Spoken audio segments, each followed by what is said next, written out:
नमस्कार. जर तुम्ही शेतकरी असाल आणि हळद, मिरची किंवा आल्यासारखी मसाला पिकं घेण्याचा विचार करत असाल, तर एक चांगली बातमी आहे. सरकार तुम्हाला यासाठी आर्थिक मदत देऊ शकतं. तर चला, या योजनेबद्दल सगळं काही सोप्या भाषेत समजून घेऊया आणि बघूया याचा लाभ कसा घ्यायचा. मसाला पिकांच्या लागवडीसाठी आर्थिक मदतीच्या शोधात आहात का? जर हो, तर मग तुम्ही अगदी योग्य ठिकाणी आला आहात. आपण या योजनेबद्दलची सगळी माहिती एकदम सोप्या भाषेत समजून घेऊ, म्हणजे त्याचा पुरेपूर फायदा घेता येईल. ठीक आहे. तर आज आपण काय काय पाहणार आहोत त्यावर एक नजर टाकूया. सगळ्यात आधी ही योजना नेमकी आहे तरी काय? मग तिची उद्दिष्टे काय आहेत? त्यानंतर सगळ्यात महत्त्वाचं म्हणजे अनुदान किती मिळतं आणि कोण पात्र आहे. मग ऑनलाईन अर्ज कसा करायचा आणि अर्ज भरल्यावर पुढे काय होतं हे सगळं आपण बघणार आहोत. चला तर मग सुरू करूया पहिल्या भागापासून. ही मसाला पीक अनुदान योजना नक्की काय आहे आणि ती कोणत्या मोठ्या सरकारी कार्यक्रमाचा एक भाग आहे हे आधी समजून घेऊया.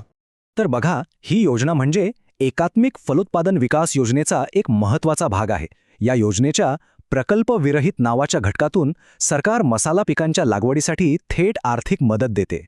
सोप्या शब्दात सांगायचं तर शेतकऱ्यांना प्रोत्साहन देण्यासाठी ही सबसिडी दिली जाते. बरं, आता एक प्रश्न मनात येतो की सरकारने ही योजना मुळात सुरूच का केली? यामागे सरकारचा काय हेतू आहे? चला, या योजनेमागची उद्दिष्टे काय आहेत ते पाहूया. तर ह्या योजनेमागे सरकारची काही स्पष्ट उद्दिष्टे आहेत. पहिलं आणि सगळ्यात महत्त्वाचं म्हणजे आपल्या देशात मसाला पिकांचं उत्पादन वाढवायचं. दुसरं, ह्या पिकांना चांगला भाव मिळतो, त्यामुळे शेतकऱ्यांचं उत्पन्न वाढवायला मदत करायची.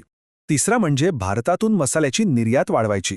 आणि चौथं, शेतकऱ्यांनी नेहमीच्या पिकांपलीकडे जाऊन अशा फायदेशीर आणि नवीन पिकांकडे वळावं यासाठी त्यांना प्रोत्साहन द्यायचं.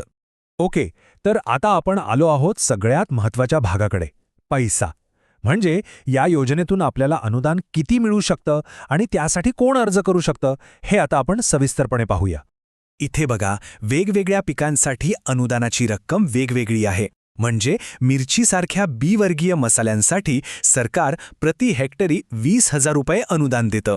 तर हळद आणि आल्यासारख्या कंदवर्गीय पिकांसाठी ही रक्कम दुप्पट आहे, म्हणजे तब्बल 40,000 रुपये. आणि इतकंच नाही, काळी मिरी, लवंग, दालचिनी यांसारख्या बहुवार्षिक पिकांसाठी सुद्धा प्रति हेक्टर 40,000 रुपयांचं अनुदान मिळतं.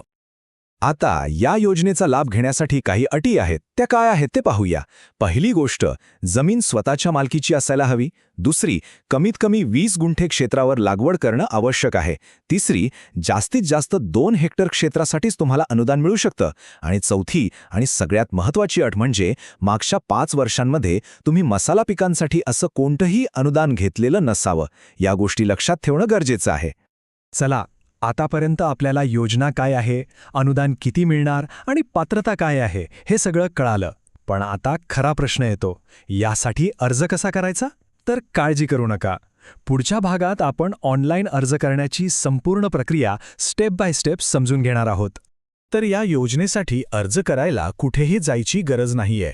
सगळी प्रक्रिया ऑनलाईन आहे आणि ती महा-डीबीटी फार्मर स्कीम या सरकारच्या अधिकृत वेबसाईटवर करता येते. अर्ज करण्याची प्रक्रिया खरं तर खूप सोपी आहे. बघा, सगळ्यात आधी तुम्हाला महा-डीबीटी पोर्टलवर तुमच्या शेतकरी अकाउंटमध्ये लॉग इन करायचं आहे. मग तिथे घटकासाठी अर्ज करा यावर क्लिक करून फलोत्पादन हा पर्याय निवडायचा. त्यानंतर इतर घटक किंवा नॉन प्रोजेक्ट बेस्ड सिलेक्ट करा. आता तुम्हाला जे मसाला पीक लावायचं आहे ते निवडा. जमिनीचं क्षेत्र किती आहे ते टाका आणि माहिती सेव्ह करा. शेवटी एकदा सगळी माहिती तपासा आणि अर्ज सादर करा या बटणावर क्लिक करा. बस, झालं काम. अर्ज सबमिट केल्यावर एक अगदी छोटीशी प्रक्रिया फी भरावी लागते. ही रक्कम आहे फक्त 23.60 रुपये. आणि ही फी भरणंही खूप सोपं आहे. तुमच्या सोयीनुसार तुम्ही कोणत्याही ऑनलाईन पद्धतीने पेमेंट करू शकता. म्हणजे बघा, UPI, QR code, net banking, debit card, credit card सगळे पर्याय उपलब्ध आहेत. वाह, अर्ज भरला, पेमेंटही झालं. पण आता पुढे काय? आपला अर्ज कुठे गेला, त्याचं काय झालं हे कसं कळणार? चला, तेच पाहूया. अर्ज सादर केल्यावर तुम्ही कधीही महा-डीबीटी पोर्टलवर परत येऊ शकता. तिथे अर्ज केलेल्या घटकांचा इतिहास किंवा ॲप्लाइड कंपोनेंट्स हिस्ट्री नावाचा एक विभाग आहे.